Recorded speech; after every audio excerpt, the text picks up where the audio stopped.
भूतों की कहानियां सदियों से लोक कथाओं, दंत कथाओं और धार्मिक मान्यताओं का हिस्सा रही हैं। ये कहानियां अक्सर लोगों की कल्पना, डर और अज्ञात के प्रति उनकी जिज्ञासा को दर्शाती हैं। मैं आपको एक लोकप्रिय भूतों की कहानी सुनाता हूँ। एक छोटे से गांव में एक पुरानी और वीरान हवेली थी। गांव वाले उस हवेली को चुड़ैल की हवेली कहते थे। कहा जाता था कि उस हवेली में एक चुड़ैल रहती थी जो आधी रात के बाद जागती थी और गांव वालों को डराती थी। कई लोगों ने दावा किया था कि उन्होंने हवेली के आसपास अजीब आवाजें सुनी हैं और रात के समय वहां से रोशनी देखी है।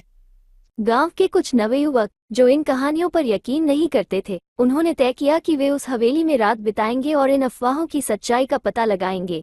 वे एक रात चुने और पूरी तैयारी के साथ हवेली में गए। जब वे हवेली के अंदर दाखिल हुए तो उन्हें एक अजीब सा माहौल महसूस हुआ। हवेली के अंदर हर चीज जर्जर थी, जैसे कि वो बरसों से छोड़ी गई हो। हवेली की दीवारों पर धूल जमी हुई थी और फर्श पर पुराने सामान बिखरे पड़े थे।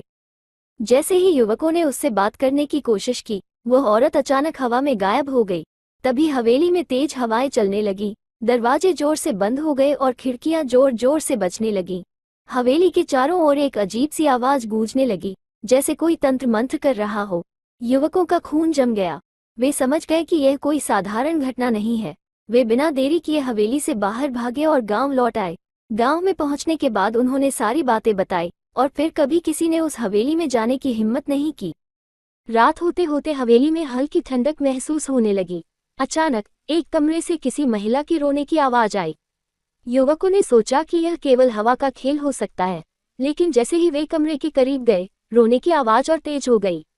उन्होंने दरवाजा खोला तो अंदर एक बूढ़ी औरत को देखा जो सफेद साड़ी में लिपटी हुई थी। उसका चेहरा झुर्रियों से भरा हुआ था और उसकी आंखों में एक अजीब सी चमक थी। तारानकन, खौफनाक पल, तारानकन तारानकन। जैसे ही युवकों ने उससे बात करने की कोशिश की, वह औरत अचानक हवा में गायब हो गई। तभी हवेली में तेज हवाएं चलने लगी, दरवाजे जोर से बंद हो गए और खिड़कियां जोर जोर से बजने लगीं। हवेली के चारों ओर एक अजीब सी आवाज गूंजने लगी, जैसे कोई तंत्र मंत्र कर रहा हो।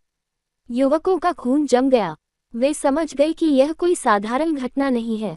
वे बिना देरी किए हवेली से बाहर भागे और गांव लौट आए। गांव में पहुंचने के बाद उन्होंने सारी बातें बताई और फिर कभी किसी ने उस हवेली में जाने की हिम्मत नहीं की।